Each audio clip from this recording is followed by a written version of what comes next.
They say you never really understand the value of something until it's gone. Well, in our town of Green Lake, that lesson hit like a lightning bolt, literally. On the same afternoon, the school's science fair was in full swing and kids were showing off potato batteries and vinegar volcanoes. The entire power grid collapsed.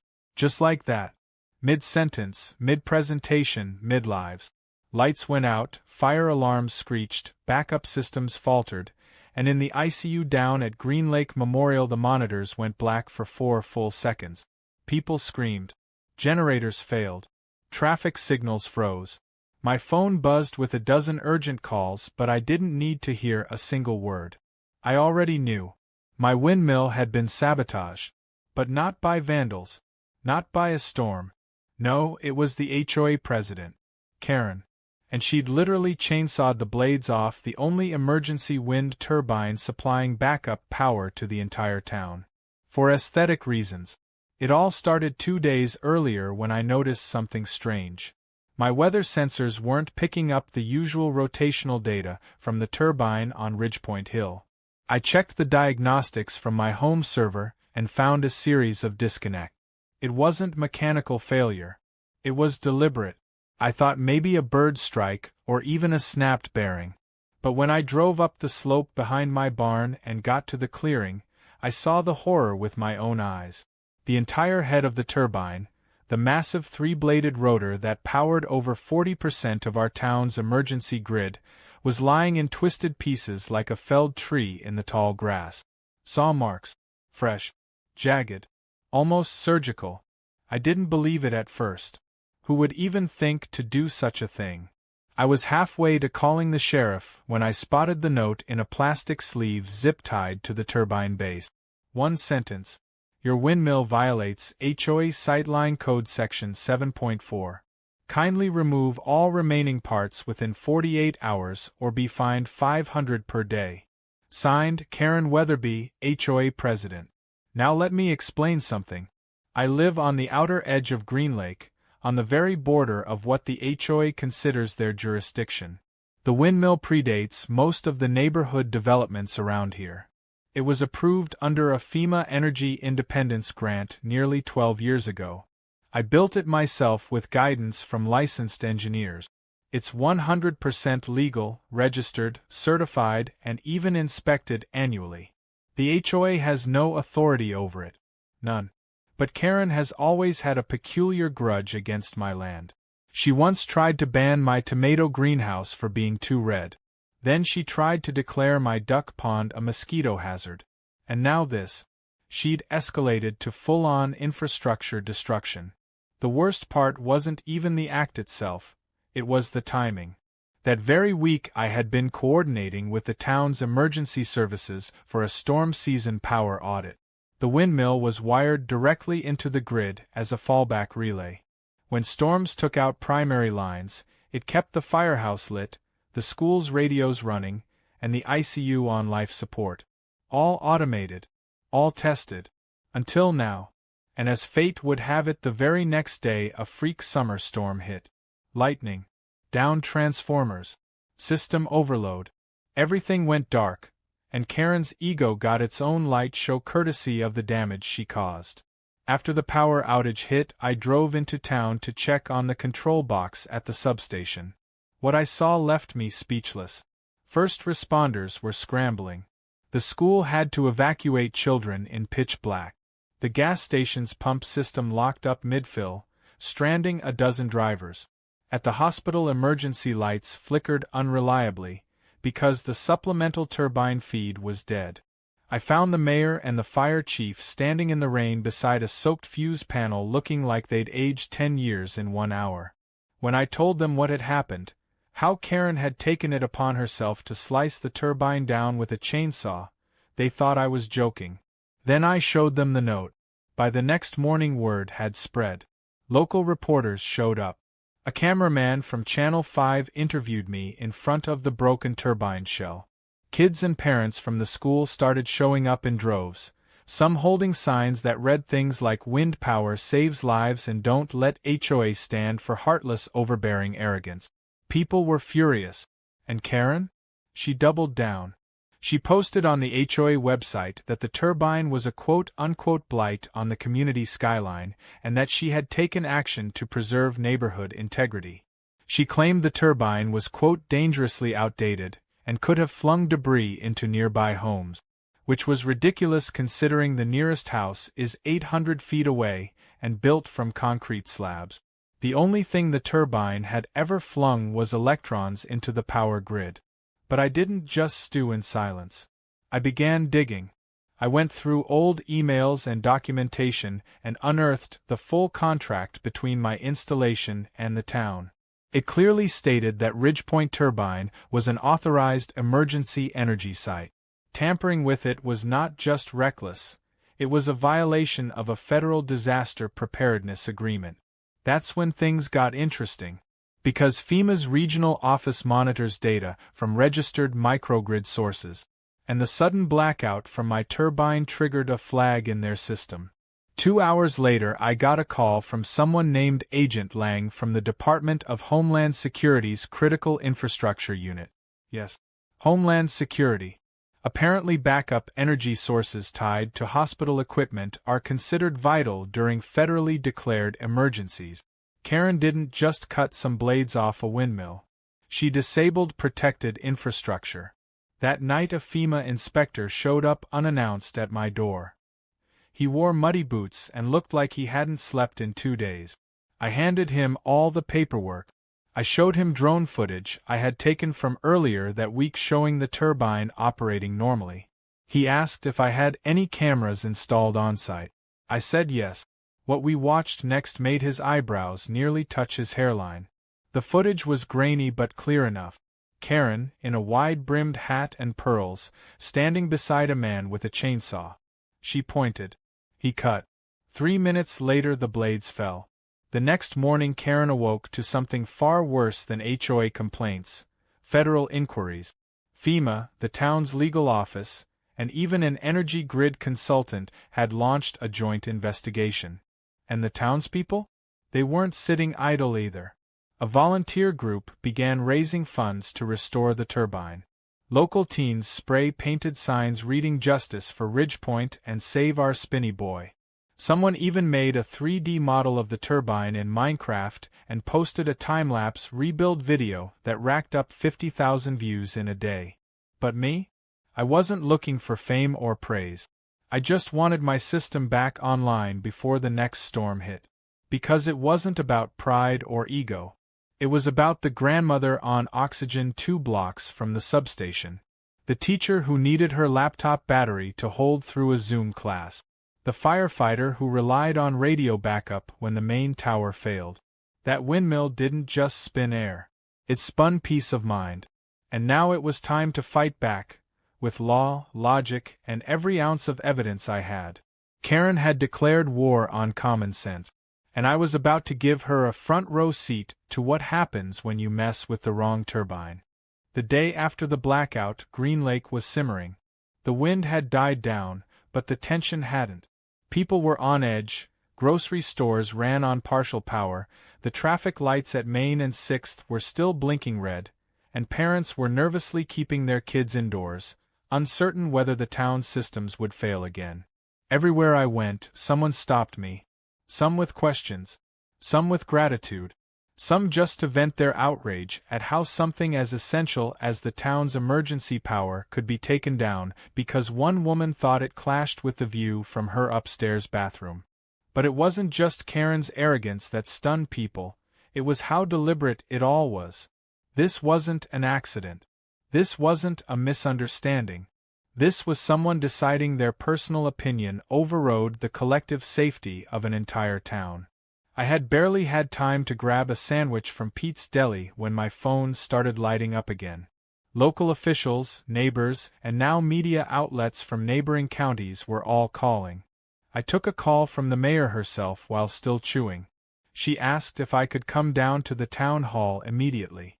Apparently, Karen had issued a public statement, and it was already causing a stir. By the time I arrived, there were more cars in the lot than I'd seen since the town's 4th of July parade. I stepped into the chamber, and the buzz hit me like a wall. Everyone was talking at once, waving phones, shaking heads, even pointing toward the projector screen at the front of the room. There it was. A full PowerPoint slideshow titled, "Restoring Neighborhood Integrity, an Urgent Aesthetic Intervention." Karen stood by it with a ridiculous laser pointer, smugly clicking through slides that included stock images of old windmills exploding, random wind turbine fires from third-world countries, and fake statistics about how spinning blades increase residential anxiety. The kicker? She claimed that my turbine had visible rust, was emitting magnetic pulses, and posed a psychological blight on local peace of mind. Never mind the fact that it was spotless, structurally sound, and designed with noise-dampening tech that made it quieter than a box fan. I didn't say a word. I just waited. As she clicked through to her final slide, a digital rendering of a sculpture park titled, "The Silent Sky," I finally raised my hand. The room turned. The mayor gestured for me to speak, and I walked calmly up to the front. I plugged in a flash drive and projected something very different. Legal documents showing the turbine's FEMA registration, its disaster readiness certification, the signed permits from the town council itself, and, finally, footage from my security camera. The crowd gasped as the screen showed Karen pointing dramatically at the windmill while a hired man revved up a chainsaw. She looked like a dictator commissioning the demolition of a monument. Karen's face turned ghostly pale, but she quickly tried to pivot. She insisted the footage was taken out of context, and that she believed the turbine was abandoned and dangerous.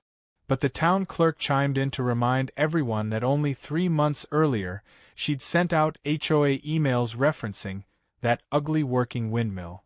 Her lies were crumbling faster than her approval rating. The mayor declared an immediate suspension of all HOA authority concerning infrastructure and called for a full review of their bylaws. Karen tried to argue, claiming she was only acting for the safety and beauty of the community. That's when the fire chief stood up, Chief Rowley, a quiet man who rarely spoke unless it was urgent. He cleared his throat and said, "My crew lost radio power for 12 minutes. If we'd had an active call, someone could have died. That turbine is part of our backup relay. You didn't just cut metal, ma'am, you cut lifelines." The room fell silent. For the first time in years, Karen had no comeback. By the time I left the meeting, the crowd outside had grown. Word had spread that something big had gone down. A couple of teenagers who followed the #BladeGate meme account were live streaming, giving a play-by-play to their followers. They asked for a quote. I kept it short. You can't cut corners when it comes to public safety. Or blades, apparently. It got clipped and posted within minutes, captioned, "Local hero roasts HOA villain after Powergate." But while the town was finally turning the tide, Karen wasn't finished. That evening she sent out a mass email to all HOA members, doubling down on her claim that she acted in good faith, and asserting that the turbine was not on the official Green Lake map. She even attached a blurry, outdated zoning diagram with hand-scribbled lines around a shaded area she labeled Restricted Sightline. I had to laugh. She literally tried to redraw jurisdictional borders like a 6-year-old with a crayon. Still, she had loyalists. A small, bitter faction of HOA board members started backing her narrative, mostly the same people who'd complained about things like garden gnomes, unmowed grass patches, and unauthorized bird feeders. They claimed I'd built a secret, power monopoly, and accused me of leveraging the windmill for personal clout. It was so absurd I almost ignored it, until one of them submitted a formal code violation request to the town, asking that I be fined for environmental intimidation. Whatever that meant. But something else was happening too. The people of Green Lake were organizing. Not just online but in person. A group of local parents started a petition to have Karen removed from the HOA board altogether. The Volunteer Fire Brigade pledged labor to help restore the windmill. Even the high school robotics club offered to help fabricate temporary blade extensions using their lab equipment. It wasn't just about the turbine anymore, it had become a symbol. A symbol of what happens when arrogance goes unchecked. a symbol of what one person's vendetta can do when left unchallenged. But also, a symbol of what a community can rebuild when it decides enough is enough. That night, as I stood on my back porch, I looked toward the hill where the turbine once spun. The pole was still there, a little battered but upright, catching moonlight on its steel sides. It looked lonely, like a soldier waiting for orders. My phone buzzed again. A FEMA rep was arriving the next morning to assess the damage and begin paperwork for federal prosecution. Apparently, what Karen did wasn't just HOA overreach. It might be classified as interference with critical emergency infrastructure, an actual felony. I poured myself a cup of coffee even though it was near midnight and sat down at the workbench inside my shed. I spread out sketches and parts lists and estimate. The turbine wasn't just going back up, it was going to be better, stronger, faster, more protected. Because next time someone tried to cut it down, they'd have to go through a whole town of people who now knew the truth. The windmill had been spinning quietly for years, saving lives without fanfare. But now its silence had been broken, and there was no turning back. The next morning started with a knock on my door that could have cracked the frame. When I opened it, 2 men in FEMA jackets stood on my porch with a clipboard, a toolkit, and expressions that said they had absolutely no time for nonsense. One introduced himself as Agent Briggs, and the other was a structural inspector named Melendez. I led them straight up the hill to the site, and the moment they saw the damaged turbine, their faces hardened. Melendez circled it slowly, taking photos and jotting notes, while Briggs asked me a series of rapid-fire questions. When did I last inspect the blades? When did I discover the damage? Did I know who was responsible? I handed him the printed photos from the security footage showing Karen overseeing the dismantling like some kind of suburban general. Briggs said one sentence that made my stomach churn. This may qualify as sabotage of a federally monitored energy installation. While they documented the scene, I showed them where the blades had been tossed, crudely dumped in the brush, partially hidden by some old fence panels. It was clear Karen hadn't even tried to cover her tracks. Melendez examined the break points and confirmed what I'd already known.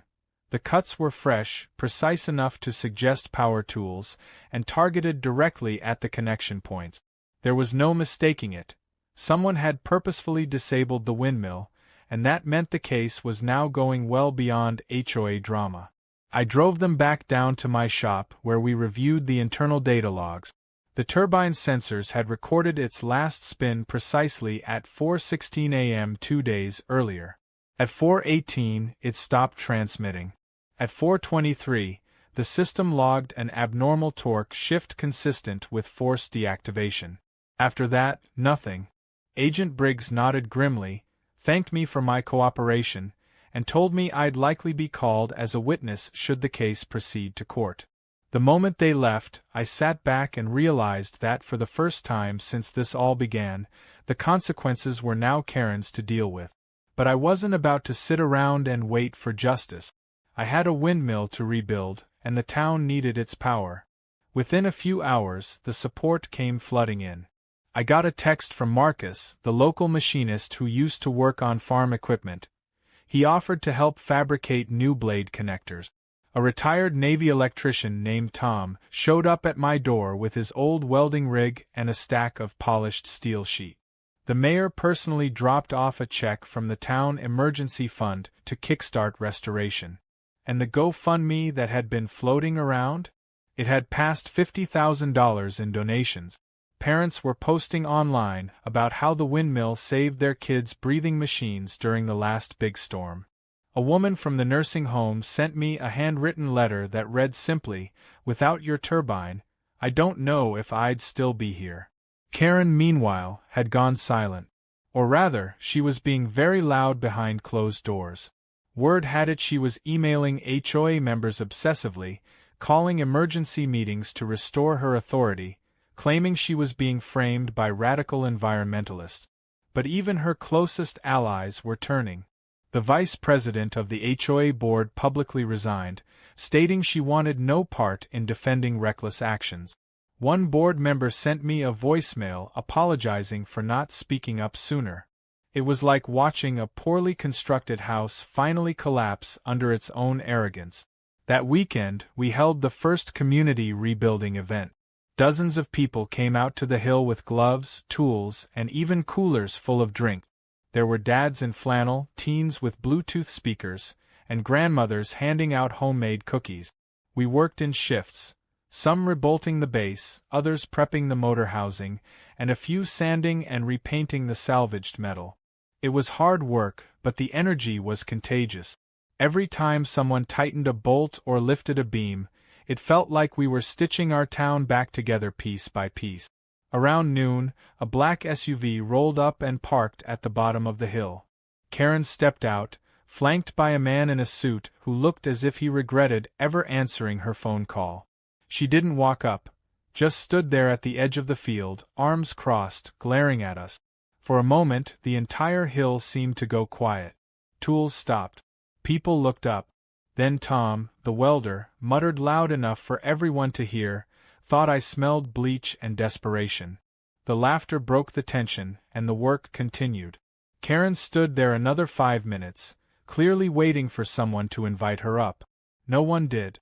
Eventually, she got back in her SUV and drove off without saying a word. That night, the turbine stood half rebuilt, a fresh set of blades bolted into place, still untested but beautiful against the darkening sky. We lit lanterns along the trail and stayed late into the evening sharing food and stories. It wasn't just a technical project anymore, it was personal. For the first time in years, people who lived side by side but had barely spoken were now working shoulder to shoulder. Children ran around with flashlights pretending to be drone pilots. Someone brought a guitar. For a while, it felt like the blackout had flipped a different kind of switch, one that reminded us we were a community, not just neighbors. But while our town was coming together, Karen was unraveling. The next day, she filed a cease and desist letter against me, accusing me of publicly humiliating her and endangering her legacy of beautification. I didn't even need to respond. The town's legal counsel issued a formal rebuke, reminding her she was currently under investigation by both local authorities and FEMA, and that further interference could result in criminal charges. Meanwhile, the footage from my security camera had gone viral. Some clever internet user added dramatic music, slow motion, and labeled her the Chainsaw Chairwoman. It got over 1 million views. Her name became a cautionary meme. Then came the court summons. Karen was to appear before the Municipal Review Board to answer for her actions. While it wasn't a criminal trial, yet, it would determine whether the HOA had any future standing and whether Karen's role in the destruction would bar her from public office or civic duties. I was asked to testify, and while I wasn't one for revenge, I couldn't say no. The facts were clear. The damage was real. The risks were life-threatening. And someone needed to stand up and say this isn't how you run a neighborhood. The night before the hearing, I walked back up the hill to check the windmill one last time before the engineers connected it back to the grid. It stood tall, freshly painted, new blades gleaming in the moonlight. The breeze picked up, and for the first time in a week, I heard the faint whoosh of blades turning. Just once. Just enough to remind me that it would all be worth it. Not because I wanted recognition, but because when the next storm came, and it would come, we wouldn't be left in the dark again. Not by weather. And certainly not by Karen. As I stood there, my phone buzzed. A message from FEMA. Final confirmation that their office would be sending a formal complaint to the state's Attorney General, along with evidence from their investigation. Karen wasn't just facing local consequences now. She was staring down federal scrutiny. And I was just getting started. Because sometimes it takes one person's arrogance to show a town what really matters. And sometimes all it takes to fix it is wind. By the time the municipal hearing rolled around, Green Lake had reached a kind of fever pitch. The once quiet, slow-paced community had become a buzz of activity, debate, and anticipation. Posters had gone up around town with mock slogans like, "Make Wind Great Again," and Karen cut the wrong wires. Someone had even made stickers shaped like wind turbine blades with the words, "Powered by common sense," printed across them. What had begun as an act of selfish vandalism was now a full-blown civic movement. And at the center of it all, there was Karen, still clinging to the fantasy that she was some kind of misunderstood visionary rather than the architect of one of the most dangerous decisions our town had seen in decades. The hearing was held in the same chamber where Karen had once shown off her PowerPoint presentation about removing visual pollution. But now the tables were turned. Literally. She sat at the long witness table in front of the council, with two lawyers at her side, neither of whom looked particularly confident. The room was packed. There were residents standing shoulder to shoulder along the back wall, volunteers from the fire department, nurses from the hospital, teachers, shopkeepers, even the mayor herself sitting in the front row, arms folded. I had never seen that room so full, not even during election season. The council chair opened with a stern reminder that the hearing was not a trial but a formal review of HOA authority, with special attention to the destruction of registered emergency infrastructure. Then they called me up to speak. I walked slowly to the podium, my notes in one hand and a flash drive in the other. I didn't need to rehearse, it was all etched into memory. I started with the facts. The FEMA registration, the turbine's connection to the emergency grid, the automated override system that triggered when the main lines failed. I walked them through the timeline of the incident, showing photos of the cut blades, the damage to the relay box, and the security footage. When I played the clip showing Karen pointing while the chainsaw roared to life, a few gasps echoed across the chamber. Even Karen's own lawyers winced. But what really drove the point home was the testimony that followed. Chief Rowley took the stand and described the day the town went dark. He listed the calls that were dropped, the emergency radios that failed to connect, and the potential consequences if a fire had broken out or a medical emergency had occurred. Then came a nurse from Green Lake Memorial who explained how the ICU had gone dark for nearly 30 seconds because their backup batteries hadn't been fully charged, and how, in that window, they nearly lost a patient. By the time the third speaker finished, Karen looked like she'd been drained of her usual venom. Still, when it was her turn to respond, she snapped back into character. She claimed she had received multiple complaints about the turbine's appearance and acted under advisory authority from outdated HOA guidelines. She insisted she didn't know the turbine was active and accused me of purposefully concealing its function to avoid oversight. She tried to paint herself as a victim of a smear campaign, saying the town had turned on her unfairly. But her performance fell flat, especially when a whistleblower, none other than the HOA's former secretary, was called to testify. She brought a folder of printed emails showing that Karen had been planning to have the turbine removed for over 6 months. In one email, Karen bragged that she was sick of looking at that overgrown lawn fan and that she had a much better plan for the space. That plan, as it turned out, involved turning the hilltop into a sculpture park, funded by HOA fees and possibly named after herself. The most damning line read, "Once the windmill's gone, we can finally install something that actually inspires people, art, not spinning junk." The council members looked stunned. One even muttered something under his breath about hubris. Karen's lawyers quietly tried to push the blame onto the hired contractor, saying he had gone beyond the scope of instruction. But when the contractor was called, he threw Karen under the bus so fast it practically left tire marks. He said she had specifically directed him to make sure the blades fall in a way that doesn't damage her car, and that she'd paid him in cash with a warning to keep it off the books. At that point, the council chair took off his glasses and addressed the room. He said it was clear there had been a deliberate act of vandalism against critical infrastructure, and that the HOA had not only overstepped its boundaries but potentially endangered lives. Effective immediately, all HOA authority related to utilities, land use, or structural oversight would be suspended pending further legal review.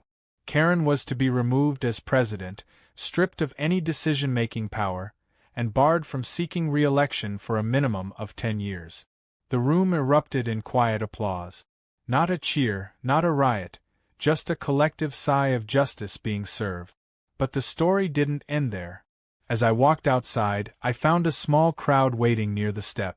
A reporter with a microphone stepped up and asked if I had anything to say to Karen.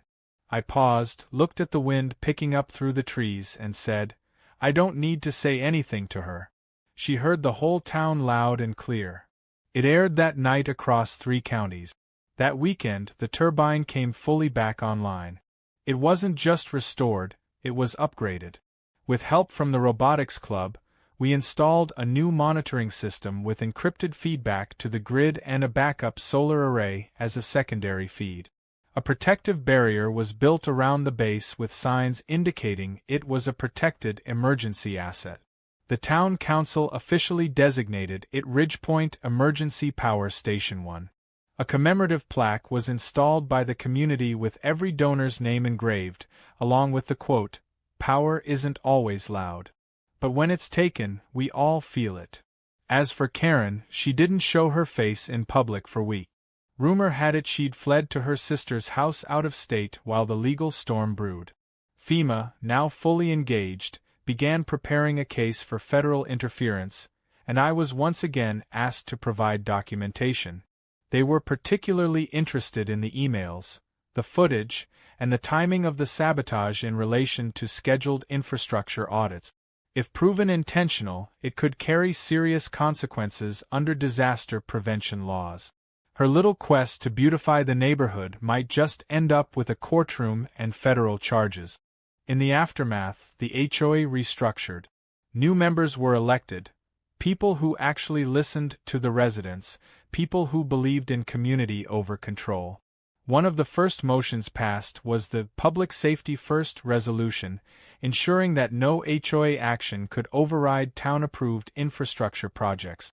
It passed unanimously. I spent the next few days finally relaxing, fixing up the parts of the yard I'd neglected during the turbine repairs, and replying to the flood of thank you letters in my inbox. But more than anything, I just enjoyed the sound. The gentle hum of the blades turning in the wind again. A sound that had once blended into the background, now felt like a heartbeat for the whole town. And somewhere I imagined Karen still fuming, still trying to figure out how her perfect plan went up in flames. But it wasn't a mystery. It wasn't sabotage or politics. It was just truth catching up with her. Because when you cut down something built to help others, you don't just silence a machine, you turn everyone it protected into your witness. The morning after the turbine came back online, the town of Green Lake seemed to breathe again. The air felt different, not just from the subtle vibration of blades slicing the sky above Ridgepoint Hill, but from the collective relief that came with knowing a wrong had finally been made right. Parents waved to me as I passed. Teenagers saluted me with mock turbine dances, and I even caught the postman humming that parody song someone had made online called Spin Baby Spin. But more than anything, people had stopped looking anxious. There was no more whispering about whether the lights would go out in the next storm. The faith in infrastructure had been restored, not because a power company came through, but because neighbors stood up for something they believed in and rebuilt it themselves. The mayor called me personally to thank me for what she called extraordinary civic leadership, which felt odd considering I was just a guy who'd built a windmill because I didn't trust the old power grid. I didn't ask for recognition. But that week, the town council voted unanimously to recognize Ridgepoint Turbine as an official emergency asset under municipal protection. The nameplate was changed from Private Turbine to Green Lake Auxiliary Station 1. They even gave me a key to the city, which I accepted awkwardly during a short ceremony next to the very hill Karen once stood at, demanding its removal. Karen, however, wasn't there. She wasn't anywhere. After her removal from the HOA, she vanished. No more public statements, no emails, not even a whisper on the neighborhood grapevine. A few nosy neighbors claimed she was hiding out with family in New Hampshire, waiting for the federal heat to die down. But the heat hadn't gone anywhere. FEMA had not only confirmed the windmill's critical designation, they escalated the incident to the Office of Emergency Services, citing it as a textbook case of unauthorized interference with federally connected infrastructure. If charges were pressed, Karen could be facing real jail time. One might assume that'd be enough to close the chapter, to put the whole saga behind us. But I wasn't done yet. The truth was, I'd learned something during this ordeal. I'd learned just how fragile systems can be when people feel entitled to override them. That it doesn't take a natural disaster to threaten lives. It takes one entitled person with too much time, too little understanding, and a complete lack of consequences. So I took it a step further. I submitted a proposal to the town council to establish a new position, Green Lake Infrastructure Liaison. The role would ensure all emergency, environmental, and public utility assets were protected from private interference, with clear coordination between residents and first responders. To my surprise, they asked me to fill the role. I said yes. Not because I wanted power, but because I wanted to make sure no one like Karen ever got a second chance to cut the town's lifeline. The first thing I did in my new capacity was commission the installation of a secondary turbine. This one slightly smaller, built with the help of high school engineering students who had begged to be involved. It was installed on the south end of town, directly beside the community center. This time, it had reinforced base plating, encrypted remote control systems, and, my favorite addition, a brass plaque that read, "If you touch this turbine without approval, may the wind be against you." I also made another quiet move. I bought the lot adjacent to Karen's now vacant house. It had gone up for sale after her public disgrace, and while no one was exactly lining up to live near the scene of her downfall, I saw potential. The lot had a perfect vantage point of Ridgepoint Hill and enough open air to serve one very specific purpose. I installed a micro-windmill. Not one tied to the grid, not even one particularly functional. Just decorative. And loud. Its blades were designed to make a gentle, rhythmic creaking sound, perfectly audible from Karen's upstairs windows. It wasn't revenge. Not really. It was a reminder. A monument to her overreach. A symbol of the power she lost when she tried to take away something that never belonged to her in the first place. Months passed, and life in Green Lake returned to a kind of new normal. The town became something of a model community for emergency sustainability. FEMA used our rebuild as a case study in how small towns could protect their infrastructure through local initiative. A few students who helped rebuild the turbine even received scholarships to study environmental engineering. And me? I went back to gardening, tinkering, and occasionally speaking at town meetings when someone tried to complain about fence height or solar panel glare. The HOA, now under fresh leadership, kept things civil. No more drone surveillance of flower beds. No more threats about unapproved mailbox colors. Just sensible neighborhood management the way it should have always been. But fate had one last surprise in store. One afternoon, as I was inspecting the backup batteries connected to the turbine, a dark sedan pulled up beside the field. A woman stepped out, wearing sunglasses, heels, and a trench coat despite the 90-degree heat. It was Karen. She didn't look smug anymore.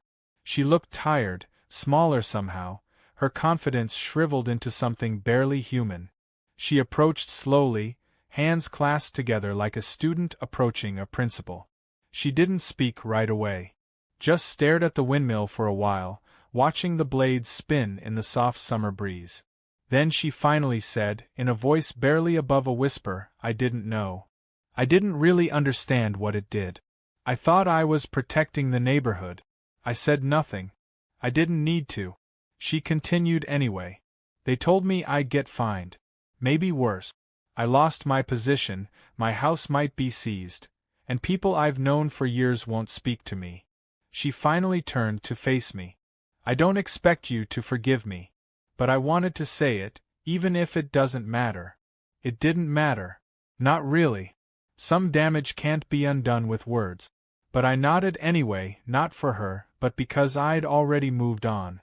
There was nothing she could do now to fix the past. The windmill was spinning again. The town was safe, and she would have to live with the sound of those blades as a permanent echo of her own foolishness. She left without asking for a photo or making a scene. Just climbed back into her car and drove off down the road, smaller than the woman who once stood with a chainsaw beside a man who thought he was just doing a landscaping job. That night, as I stood beside the turbine and looked up at the stars, the blades casting soft shadows across the grass, I felt something I hadn't in months: peace. Not just for myself, but for the whole town. We had survived an act of sabotage not by hiding or complying, but by uniting and pushing back. By refusing to let someone's entitlement outweigh our safety. We didn't just rebuild a machine. We built trust. We built community. And above all, we built a future where no one person could ever turn off the lights on an entire town again. The windmill hummed softly behind me, catching the night breeze like it always had. And somewhere far away, maybe Karen sat by a window, listening to that same wind carry the sound of spinning blades into the dark. Not angry. Not gloating. Just a reminder that no matter how hard someone tries to silence progress, some things keep turning anyway.